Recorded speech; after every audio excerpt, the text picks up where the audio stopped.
Hi everyone, examination के forms out हो चुके हैं पर स्टूडेंट्स ऐसी कुछ गलतियां कर देते हैं जिसकी वजह से जो स्कॉलरशिप है हमारी, जो हमें 25 से 30 लाख तक मिलती है, वो हमारी घट के बिल्कुल जीरो हो जाती है, शून्य हो जाती है, क्योंकि हम लोगों ने अपनी चीज़ों को सही से नहीं भरा है।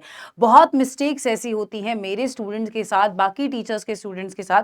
तो ऐसा आपको बिल्कुल नहीं करना है। आइए जानते हैं कि स्कॉलरशिप जो हमें 25 से 30 लाख तक की मिलती है, कहीं ऐसा ना हो जाए कि ये बिल्कुल घट के शून्य हो जाए।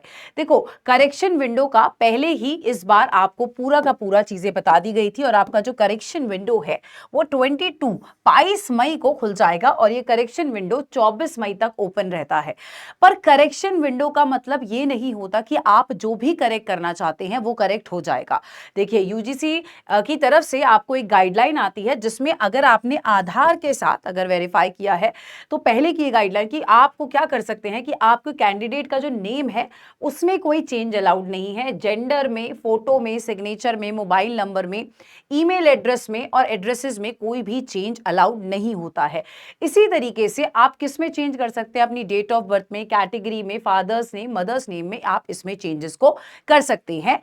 तो इस तरह की जो करेक्शन विंडो है वो आपके सामने खुल के आती है। तो आपको ये देखना है कि जब आप करेक्शन करेंगे तो कोई भी ऐसी चीज जैसे डेट ऑफ बर्थ, कैटेगरी, इस तरह की कोई भी चीज है जो आपकी आपकी छोटी सी मिस्टेक को बहुत ज्यादा एग्रीवेट ना करते, जिसकी वजह से आपका जो पूरा फॉर्म है, मान लीजिए मैंने अपने जेंडर में मेल की जगह फीमेल भर दिया, फीमेल की जगह मेल भर दिया, तो आप सोचिए कि जब आपका सर्टिफिकेट आएगा और जब आप जाएंगे अपनी स्कॉलरशिप लेने तो वो एकदम नल एंड वॉइड हो जाता है। तो वो आपको थोड़ा सा ध्यान रखना है।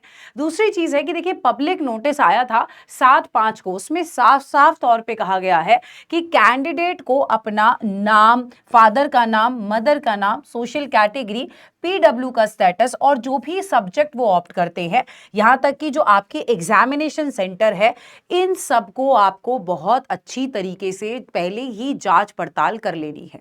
इसके अलावा जो सबसे बड़ी मिस्टेक स्टूडेंट करते हैं जिसकी वजह से उनकी स्कॉलरशिप आते आते रह जाती है, जैसे फॉर एग्जांपल यहाँ पे हिस्ट्री है, तो मान लीजिए मेरा जो सब्जेक्ट है मैनेजमेंट, स्टूडेंट क्या करते हैं, कभी कभी मैनेजमेंट की जगह एचआर को ऑप्ट कर लेते हैं, तो वो आपको नहीं करना है। ऐसे मल्टीपल सब्जेक्ट्स हैं जिनको आप ऑप्ट करते हैं बट आपको पता नहीं होता है, आप गलती से उसको सिलेक्ट कर लेते हैं, वो चेंज नहीं होता है। आपका सब्जेक्ट चेंज नहीं होगा। तो याद रखिएगा, अगर आपका सब्जेक्ट जो है उसको ध्यान से समझिए, क्योंकि काफी सब्जेक्ट्स की कुछ सब कैटेगरीज होती हैं, है ना। तो आपको इसको सिलेक्ट कतई नहीं करना है, तो आपको वही करना है जो आपका प्रॉपर सब्जेक्ट है और उसका कोड देख के आपको वो काम करना है। दूसरी बात, जो आपका मीडियम है इंग्लिश या हिंदी, वो भी आपको बहुत सोच समझ के अपने एग्जामिनेशन में भरना है।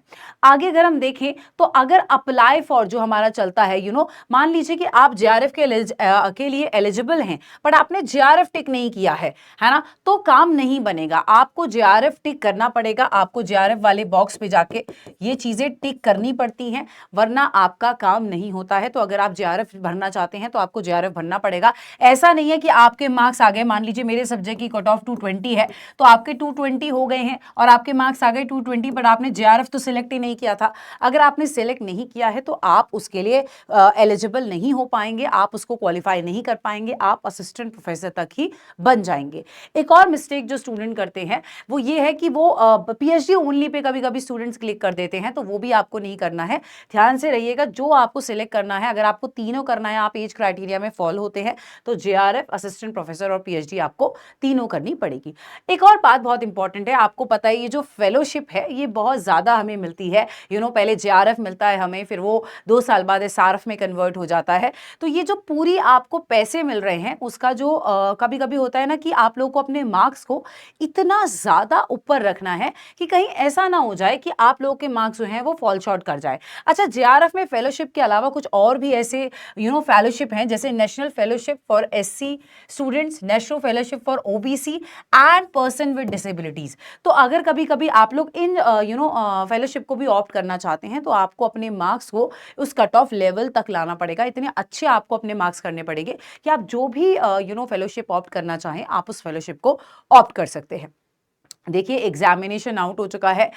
ये गलतियां करने का समय नहीं है, ये गलतियां जो पास्ट में हो चुकी हैं उनको भी सुधारने का समय है। हमें बहुत अच्छी तरीके से अपने प्रिपरेशन को आगे ले जाना है। ये जो 5 साल आगे आएंगे जिसमें हम लोगों को स्कॉलरशिप मिलेगी 35-40 हज़ार से लेकर जो आगे बढ़ती चली जाती है, हमें ये पैसा भी बहुत इंपॉर्टेंट है रिसर्च कंडक्ट करने के लिए और खुद के लिए भी व्यतीत करने के लिए।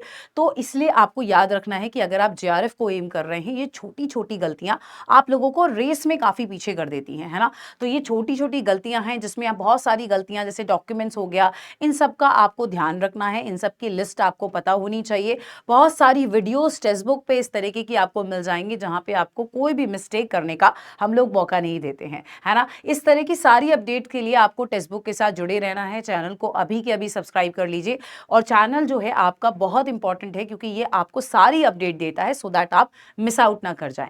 देखिए एक बहुत बड़ी बात है जो आपको याद रखनी है कि जब आप इस एग्जाम में बढ़ते हैं तो ये जो टाइम है ये आपके लिए, हम लोग टेक्स्ट बुक खासकर एक बूस्टर कोर्स लॉन्च करते हैं जिस कोर्स की वजह से हम लोगों को एक एज मिलता है एग्जामिनेशन में। तो फिलहाल अगर आप देखेंगे तो आपका ये जो कोर्स है ये लाइव है, आप हमारे साथ पढ़ सकते हैं, ज़्यादा से ज़्यादा क्वेश्चन लगा सकते हैं और अपना जो ये गेम है जेआरएफ का गेम, इसको अच्छा कर सकते हैं। बहुत सिंपल प्रोसेस है, अगर आप देखना चाहते हैं तो सिंपल है कि आप यहाँ पे जाएंगे, आप इसको क्लिक करेंगे, आप मेरी वीडियो या किसी भी टीचर की वीडियो जो आप देखना चाहते हैं उस तक जा सकते हैं।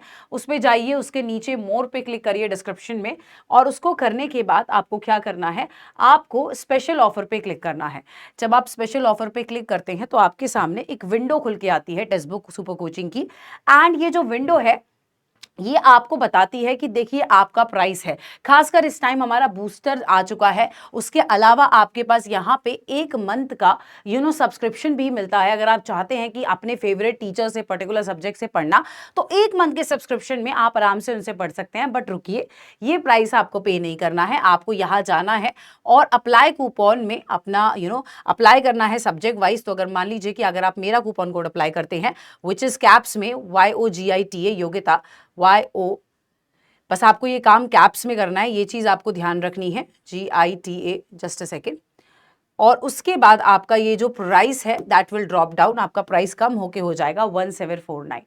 तो हमारे साथ जुड़ सकते हैं क्योंकि आपको बहुत इंपॉर्टेंट है, टाइम बहुत क्रूशियल है, क्वेश्चन ज़्यादा से ज़्यादा आपको लगाने हैं और लोगों से एज में रहना है। तो आई होप आपको ये वीडियो पसंद आई होगी। याद रखिएगा कि छोटी छोटी अपडेट्स के लिए टेक्स्ट बुक के साथ जुड़ना ना भूलें। और मैं आज योगिता आप लोगों के साथ फिलहाल इतना ही। Thank you so much, have fun, take care.